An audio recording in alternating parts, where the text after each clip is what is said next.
মোহাম্মদ হানিফ সরকার জানতে চেয়েছেন, হযরত মুহাম্মদ সাল্লাল্লাহু আলাইহি ওয়াসাল্লাম ওসিলা দিয়ে আল্লাহর কাছে কি কিছু চাওয়া যাবে? রাসূল করিম সাল্লাল্লাহু আলাইহি ওয়াসাল্লাম ওসিলা দিয়ে চাওয়ার বিষয়ে উলামা ইকরামের ভিতরে একাধিক মত রয়েছে। অনেক উলামা ইকরাম বলে থাকেন যে রাসূল করিম সাল্লাল্লাহু আলাইহি ওয়াসাল্লামের ওসিলা দিয়ে দোয়া করবেন না, আপনি দোয়া করবেন নেক আমলের ওসিলা দিয়ে, যেমনটি সাহাবা ইকরাম অনেকে করেছেন। মহতারাম, আমরা জানি মৃত ব্যক্তির ওসিলা করে আল্লাহর নিকট কোনো কিছু চাওয়া যায় না। তবে মুহাম্মদ সাল্লাল্লাহু আলাইহি সাল্লামের ওসিলা করে কোনো প্রকারের দোয়া বা কিছু পাওয়া যাবে কিনা? না, ওনার ডাইরেক্ট ওসিলা আমরা করব না, ওনার প্রতি ঈমান আনলে সেই ঈমানের ওসিলা করব। মুনাজাতে কি নবী সাল্লাল্লাহু আলাইহি সাল্লামের উসিলা দিয়ে অথবা তাদের দোহাই দিয়ে আল্লাহর দরবারে ফরিয়াদ করা যাবে? অনুগ্রহ উত্তরটা দিয়ে জানাবেন। ভাই নূর আরিফুল ইসলাম, আপনাকে বলবো যে মুনাজাতে রাসূল আকরাম সাল্লাল্লাহু আলাইহি ওয়াসাল্লামের উসিলা দিয়ে দোয়া করাকে অনেক উলামা ইকরাম জায়েজ বলেন, কিন্তু আমরা মনে করি যে এটা না করা উচিত, কারণ কোনো সাহাবী রাসূল সাল্লাল্লাহু আলাইহি ওয়াসাল্লামের উসিলা দিয়ে এভাবে দোয়া করেছেন বলে আমাদের জানা নাই। আর তাছাড়া উসিলার যে পদ্ধতিগুলো আমরা জানতে পারি কোরআন ও সুন্নাহ থেকে, কোনো ব্যক্তি নিজের আমলের উসিলা দিয়ে দোয়া করেছেন এরকম হাদিস থেকে জানা যায়। অতএব নিজের কোনো নেক আমলের উসিলা দেওয়া যেতে পারে, অথবা আপনার কোনো জীবিত মানুষ তার কোনো আমলের উসিলা দেওয়া যেতে পারে, সেটা হতে পারে। কিন্তু নবী সাল্লাল্লাহু আলাইহি সাল্লামের উসিলা দিয়ে তার মৃত্যুর পরে কোনো সাহাবীরা দোয়া করেছেন এরকম কোনো বর্ণনা পাওয়া যায় না। আমাদের দেশে একটি মসলা নিয়ে দুই ধরনের আলেম আছে। এক ধরনের ওলামারা বলেন উসিলা জায়েজ, উসিলা দ্বারা জায়েজ এবং এটা কোরআন হাদিস দ্বারা প্রমাণিত। আরেক দল বলেন না, উসিলা দ্বারা এটা শিরিক। উসিলা দ্বারা কি? শিরিক, এটা জায়েজ হবে না। এই ধরনের অনেক কথাও আমাদের দেশে, এই ধরনের একটা ভাইরাস আমাদের দেশে আছে না? আছে। তো আমি আপনাদের খেদমতে, কারণ আলোচনা করতে গেলে বিভিন্ন অপশনের উপরে বিভিন্ন বিষয়ের উপরে আলোচনা করা যায়। একটি আলোচনাকে যদি ঠিক করা যায় তাহলে সেই আলোচনা, সে বিষয়টির উপরে মুখতসর আলোচনা করলে একটি মসলা ক্লিয়ার হয়। সেজন্য আমি কোরআন শরীফ থেকে এমন এক আয়াতে কারিমা তেলাওয়াত করেছি যেখানে আল্লাহ রাব্বুল আলামিন পরিষ্কার লফজ উসিলা ব্যবহার করেছেন। আপনারা একটু মনোযোগী। বিসমিল্লাহির রহমানির রহিম, ইয়া আইয়ুহাল্লাযীনা আমানু, হে ঈমানদারগণ। ঈমানদারদেরকে বলতেছে, কাকে? তাহলে ঈমানদারকে যখন সম্বোধন করা হয়েছে, খুব গুরুত্বপূর্ণ কথা, ঈমানদারকে যখন সম্বোধন করা হয়েছে তাহলে বোঝা যাচ্ছে সামনে যে কথাগুলো বলবে এগুলো ঈমানদারের জন্য। যারা ঈমান রাখবে না, যাদের সাথে ঈমানের সাথে কোনো সম্পর্ক নাই, তারা এগুলো মানবে না। কারণ সামনে যে আলোচনাগুলো এগুলো আল্লাহ ঈমানদারকে সম্বোধন করে বলছেন। কি বলতেছেন? ইত্তাকুল্লাহ, এই ঈমানদাররা তোমরা আল্লাহকে ভয় করো। কি করো? কথা বুঝা যান না? হে ঈমানদাররা তোমরা আল্লাহকে ভয় করো। ইত্তাকুল্লাহ, তো আল্লাহকে ভয় করো। আল্লাহকে ভয় করার অর্থ হলো আত-তাকওয়া হুয়াল্লাযী লা ইয়ারাকাল্লাহু হাইসুমা নাহাকা ওয়ালা ইয়াফকুদুকা হাইসুমা আমারাকা। এটাকে বলা হয় তাকওয়া। আমরা যে মুত্তাকি বলি, তাকওয়া বলি, তো তাকওয়া কাকে বলা হয়? খুব সংক্ষিপ্তভাবে আল্লামা ইমাম রাগিব ইসফাহানি মুফরদাতে কোরআনের মধ্যে তাকওয়ার কত সুন্দর ডেফিনিশন, ব্যাখ্যা, এক্সপ্লানেশন করেছেন, কত সুন্দরভাবে দেখেন। আত-তাকওয়া হুয়াল্লাযী আল্লা ইয়ারাকাল্লাহু হাইসুমা নাহাকা ওয়ালা ইয়াফকুদুকা হাইসুমা আমারাকা। আল্লাহ আমাকে, আপনাকে, ঈমানদারকে যা কিছু করতে বলেছেন এখানে যেন আপনাকে দেখা যায়, আর যেগুলো নিষেধ করেছেন এগুলোতে যেন আপনাকে দেখা না যায়, এটাকে বলা হয় তাকওয়া। কত সুন্দর কথা দেখেন, আল্লাহ যেগুলো নিষেধ করেছেন এগুলোর মধ্যে ইমানদারকে দেখা যাবে না, আর আল্লাহ যেগুলো করতে বলেছেন সেগুলোর মধ্যে ইমানদারকে অনুপস্থিত পাওয়া যাবে না। কত সুন্দর কথা। তাহলে নামাজে ওই মানুষকে দেখা যাবে যার ভিতরে ঈমান আছে, রোজা ওই মানুষে রাখবে যার ভিতরে ঈমান আছে, শরাব ওই মানুষ শরাবে দেখা যাবে না যার ভিতরে ঈমান আছে, শরীয়ত বিরোধী কার্যকলাপে ওই মানুষকে দেখা যাবে না যার ভিতরে ঈমান আছে। ঈমানের পরে তাকওয়া, এটাকে বলা হয় তাকওয়া। এবং তাকওয়া ঈমানদারের কাছেই থাকে। ঈমান ছাড়া নামাজের কোনো দাম নেই, মনে রাখবেন। ঈমান ছাড়া নামাজের কোনো, নামাজ তাকওয়ার একটি অপশন, কিন্তু ওই মানুষের নামাজ নামাজ যার ভিতরে ঈমান আছে। এখন ঈমান কাকে বলে এই ধরনের লম্বা আলোচনায় গেলে আমি যেটা বলতে চাইতেছি সেটা হবে না। এগুলো মনে করেন একজন বক্তা শুধু ঈমান কাকে বলে এর উপর আলোচনা করবে, একজন বক্তা বলবে আপনার বিষয় হলো তাকওয়া সম্পর্কে আলোচনা করা, সে তাকওয়া সম্পর্কে আলোচনা করবে। এখানে তো 7টি বিষয় আছে এই আয়াতে, আমি কথা বোঝানোর জন্য ধারাবাহিকভাবে এটা আপনাদের সামনে উপস্থাপন করছি, নয়তো এক একটি বিষয় নিয়ে উলামায়ে কেরাম রাত আলোচনা করতে পারবে। তাহলে ঈমানের পরে একটা সিরিয়াল, যেটা ইয়া আইয়ুহাল্লাযীনা আমানু, তারপর বলতেছেন ইত্তাকুল্লাহ, তারপর বলতেছেন ওয়াবতাগু ইলাইহিল ওয়াসিলা, তারপর বলতেছেন ওয়াজাহিদু ফি সাবিলিহি। এই আয়াতের মধ্যে 4টি কথা বলেছেন, ঈমান, তাকওয়া, ওসিলা এবং জিহাদ ফি সাবিলিল্লাহ। কয়টা হয়েছে? 7টা।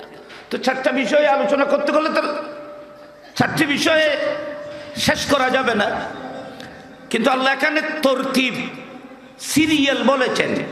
সিরিয়ালেরও কোরআন হাদিসের মধ্যে গুরুত্ব আছে, খেয়াল রাখবেন।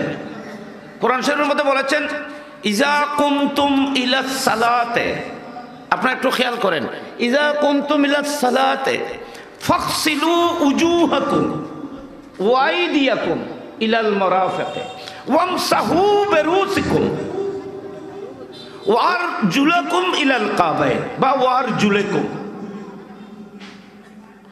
দুই কেরাত আছে, দুই কেরাত দুই অবস্থার জন্য।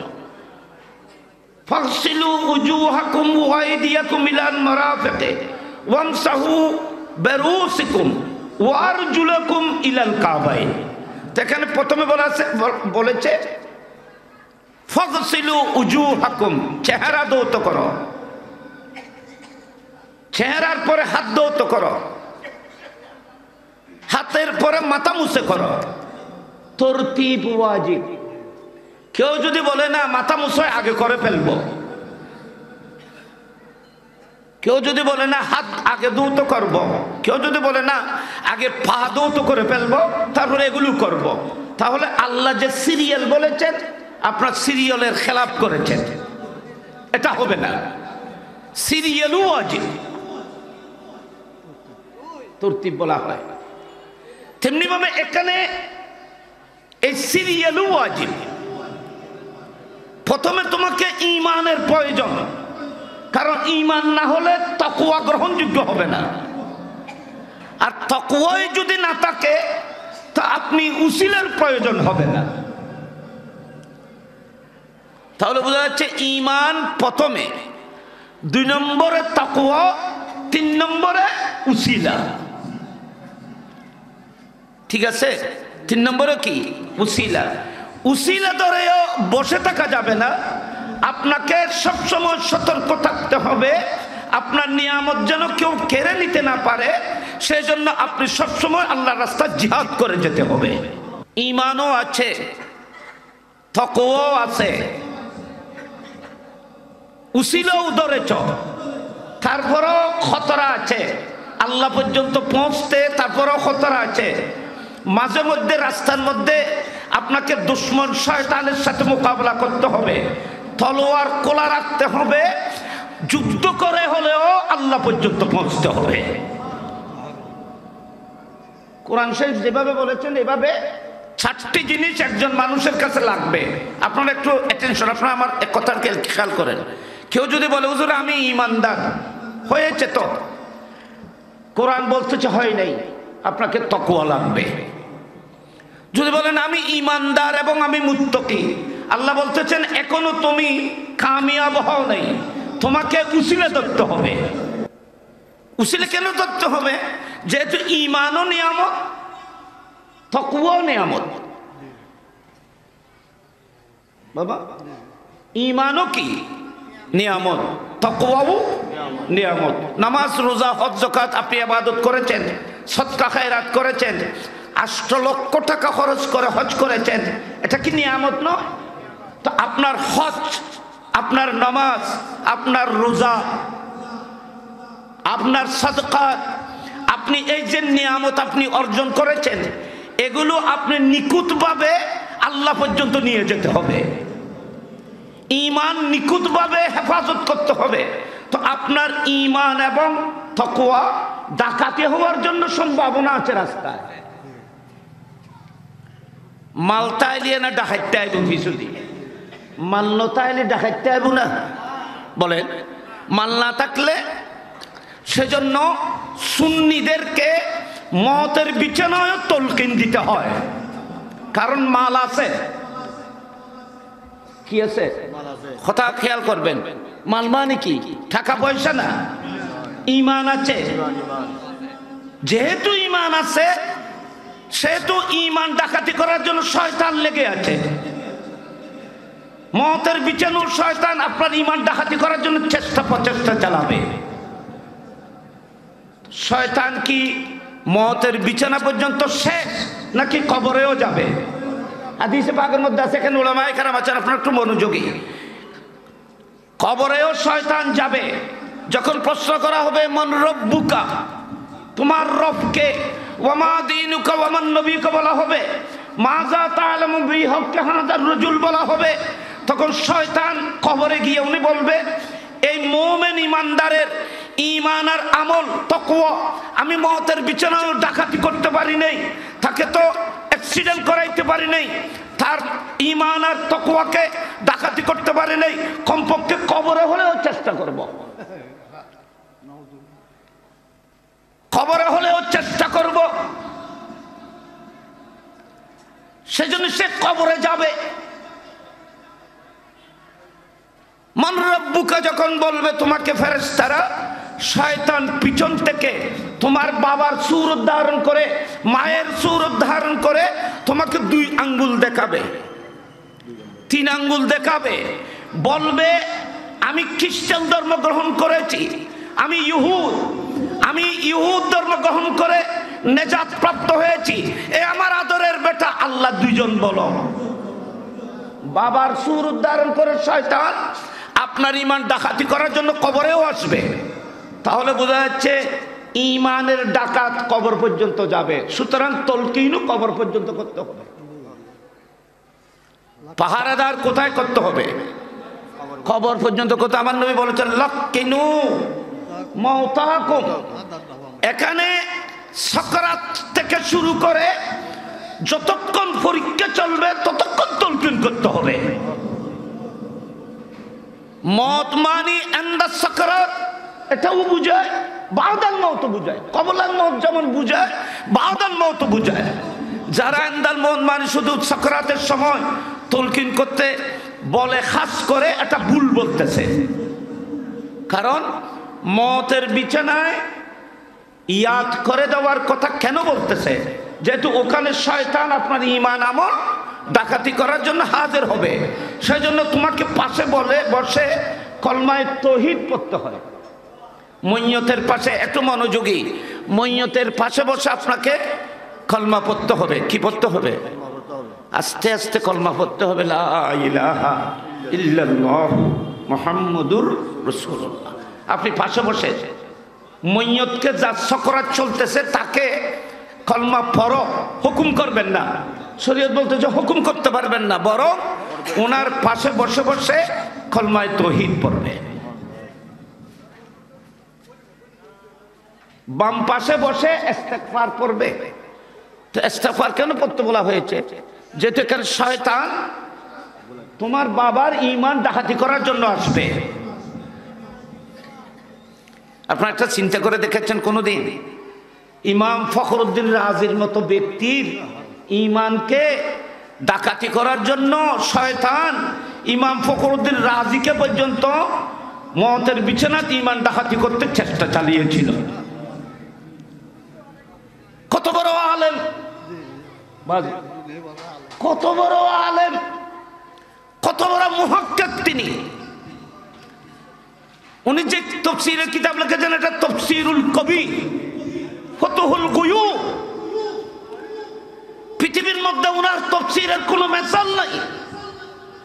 এত বড় মুফাসসিরে কুরআন, জগৎ বিখ্যাত আলেম, মওতের বিচারের মধ্যে শয়তানের সাথে মোকাবেলা করার মধ্যে তিনি অ্যাক্সিডেন্ট করেছিলেন, খতরা হয়েছিল। মওতের বিছানায় ঈমান হারিয়ে দুনিয়া থেকে যাওয়ার উপক্রম যখন হয়েছিল, ওয়াবতাগু ইলাইহিল ওয়াসিলা, উনি একজন আল্লাহর ওলির দরবারে গিয়েছিলেন জীবনে লেখাপড়া করার জমানায়।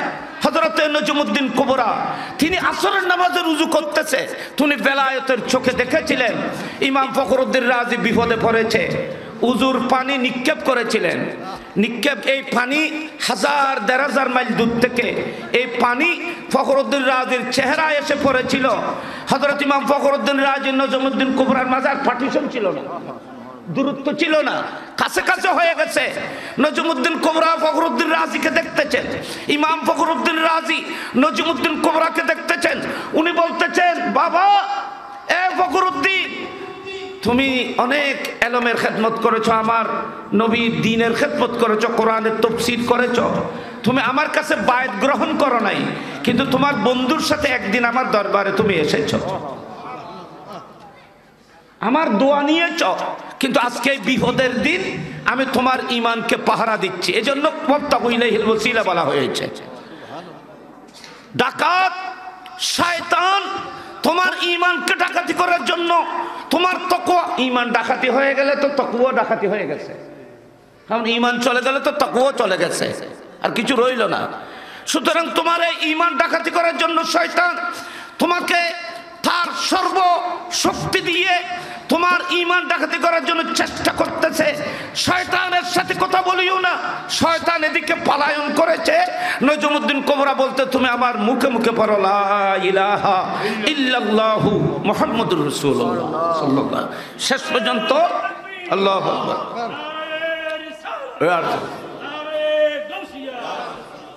আপনারা বলেন এই কলমা পরে তিনি ঈমান নিয়ে দুনিয়া থেকে বিদায় হয়েছিলেন। এটা আল্লাহর ওলিদের নজরে করমে আমি এটা বলতেছি। শয়তান মওতের বিছানায়ও আপনার ঈমান আর আমল ডাকাতি করার জন্য আসবে।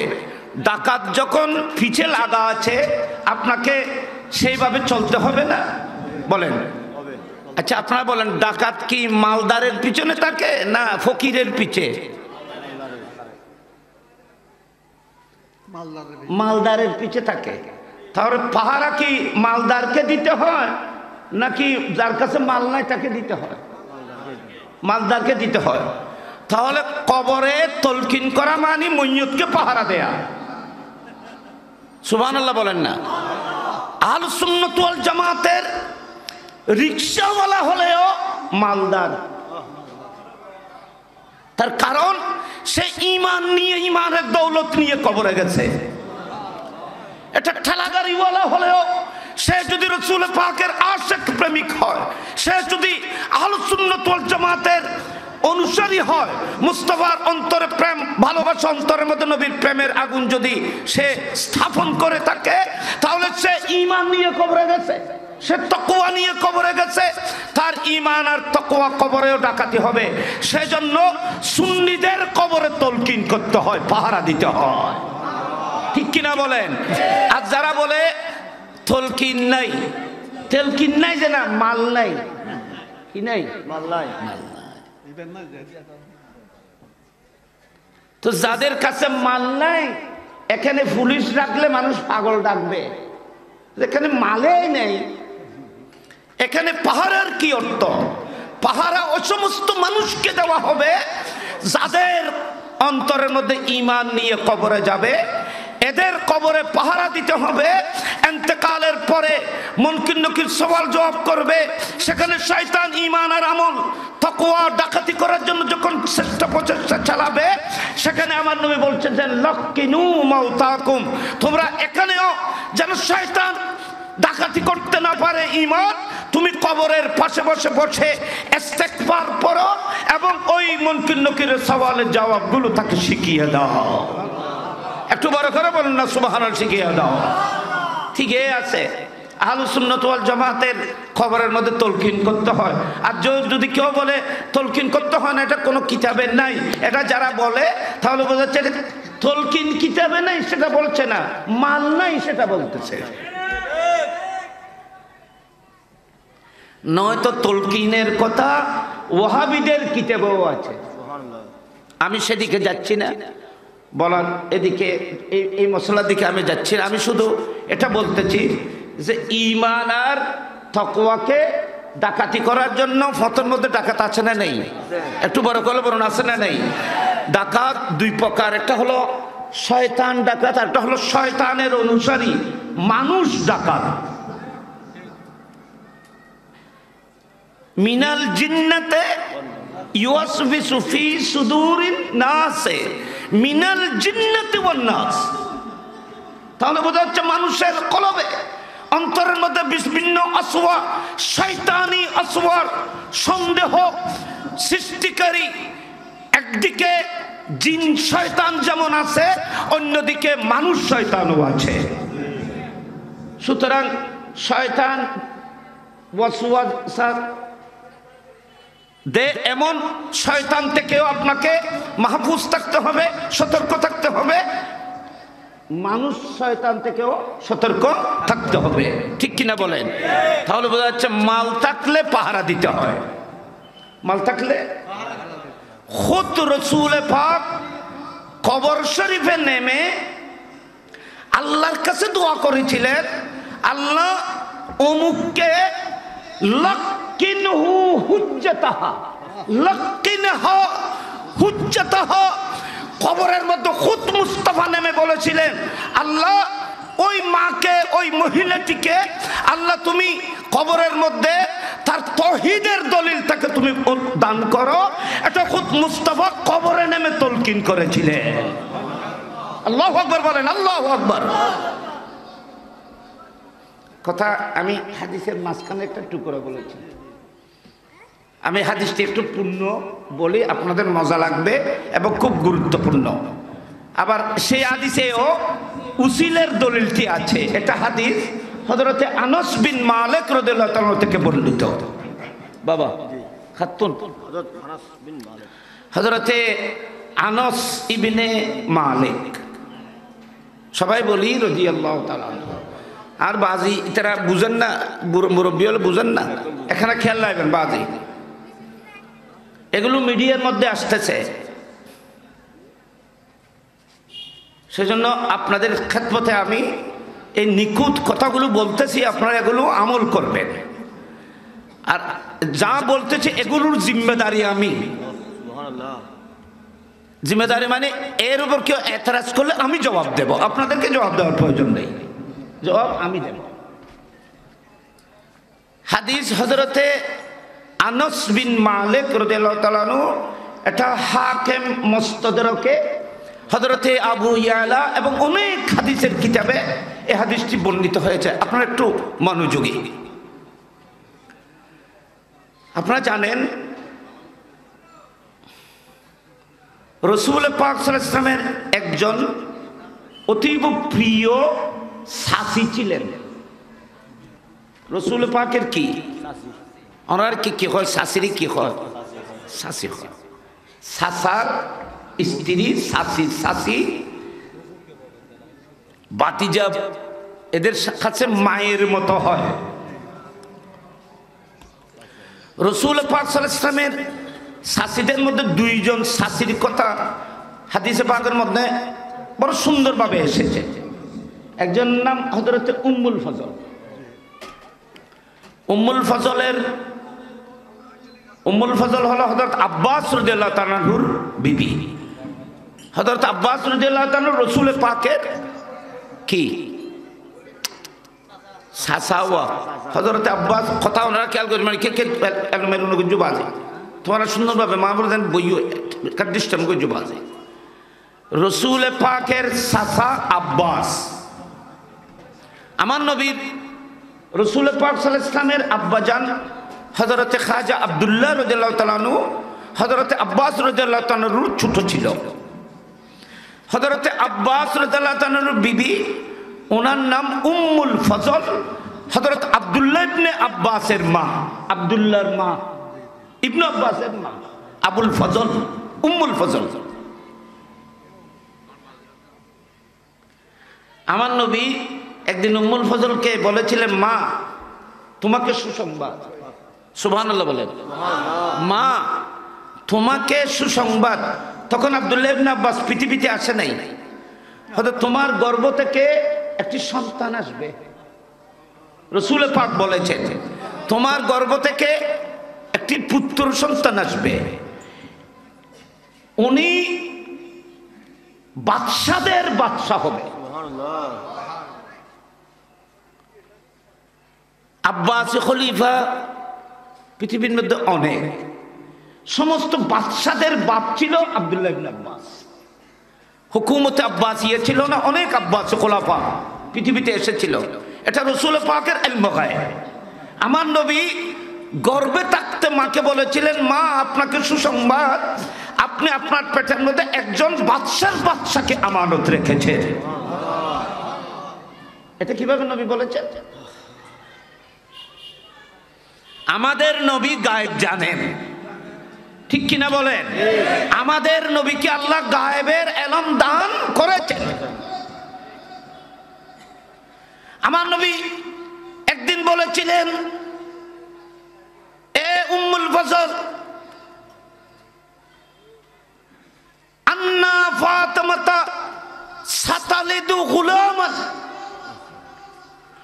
এ উম্মুল ফজল, আমার ফাতেমা কিছুদিন পরে একটি পুত্র সন্তান প্রসব করবে। এটা মিশকাত শরীফেও আছে, মানুষ এখানে মাদ্রাসায় পড়ায়, যারা পড়ায় এই হাদিসে বলছে রাসূল পাক অনেক দিন আগে বলে ফেলেছিলেন, এই উম্মুল ফজল, আমার বেটি ফাতেমা ওনার পেট থেকে একটি পুত্র সন্তান প্রসব করবে, সর্বপ্রথম এটা তোমার কোলের মধ্যে দেওয়া হবে। এগুলো হাদিসে পাকের মধ্যে আমি এই প্রসঙ্গে এসেছে বলতেছি।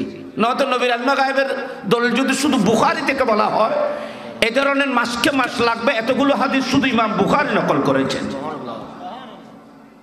আমি যেগুলো কোট করেছি বুখারী শরীফ থেকে শুধু মুস্তাফার ইলমে গায়বের উপরে, আপনারা আশ্চর্য করবেন এতগুলো রওয়ায়াত শুধু বুখারী শরীফে আছে যেগুলো রাসূল পাকের ইলমে গায়বের নিখুঁত দলিল হয়।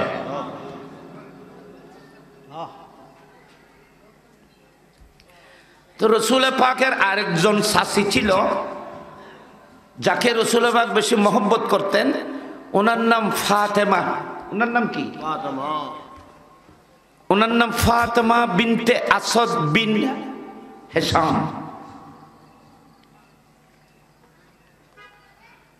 হাশেম, হাশেমের মেয়ে আসাদ, আসাদের বেটি ফাতেমা, উম্মে আলী ইবনে আবি তালেব। হযরত আলী রাদিয়াল্লাহু তাআলার মার নাম কি বলেন? আমরা হযরত মাওলা আলীর কথা বলি না, মাওলা আলী। হযরত আলী রাদিয়াল্লাহু তাআলার মায়ের নাম ফাতেমা, বিবির নামও ফাতেমা। অনেক বড় বড় বরকতময় কথা, বড় সুন্দর। এটা আপনারা একটু এখানে লিখে রাখবেন, অন্তরের মধ্যে রাখবেন। শুনেন, কথা যদি জানা না থাকে বা ইয়াদে যদি রাখতে না পারেন, তাহলে শয়তানরা আপনাদের ঈমান ডাকাতি করবে, আপনাদেরকে মিসগাইড করবে। দলিল জানা থাকলে আপনার সম্পদ কেউ কেড়ে নিতে পারবে না। অনেক সময় আপনার লিগেল সম্পদও দলিল সম্পর্কে না জানার কারণে অনেকে দখল করে নিয়ে গেছে। দলিল সম্পর্কে খবর না থাকলে, দলিল যদি নিখুঁতভাবে আপনার জানা না থাকে, জমিনের দাগ খতিয়ান আপনার যদি জানা না থাকে, আপনি যদি এমনিতে ঘরে বসে থাকেন ঘুমান, তাহলে আপনার বিটা সহ নিয়ে যাবে। এনার তারেকে বালা করে বুঝিব আর সার্বি আছে, তাহলে তুমি খালি জায়গার জমিন লইয়ে বই চাইলে হইতো বুঝন পড়বো খন্দা করে আছে নো আছে। আপনি আপনার জায়গা সম্পর্কে অবগত থাকতে পারে, হুঁশ থাকতে হবে। খরচ লই করে বই চাইলে জমিন তো নিয়ে গিয়ে আর দখল শক্তি খাইতে লাগে, একটা খরচ লই বই চাইলে লাভ কি? সেই জন্য আপনাদেরকে দলিলও লাগবে, দখল সত্ত্বেও লাগবে। সেটার জন্য সতর্কতা থাকতে হবে। কোরআন শরীফে আল্লাহ বলেছেন ওয়াবতাগু ইলাইহিল ওয়াসিলা। শুধু দলিল থাকলে হবে না, ওয়াজাহিদু ফি সাবিলিহি, তোমাকে সেই দলিল নিয়ে নিখুঁতভাবে সতর্ক থাকতে হবে, দখল সত্য থাকতে হবে। দখল রাখতে হলে অনেক যুদ্ধ করতে হবে, অনেক ঘাম ফেলতে হবে, কষ্ট করতে হবে, নয়তো জমিন নিয়ে যাবে, দখল সত্য নিয়ে যাবে। একটু মনোযোগী। তো ফাতেমা বিনতে আসাদ, এটা মওলা আলী রাদিয়াল্লাহু তাআলা আনহুর মা।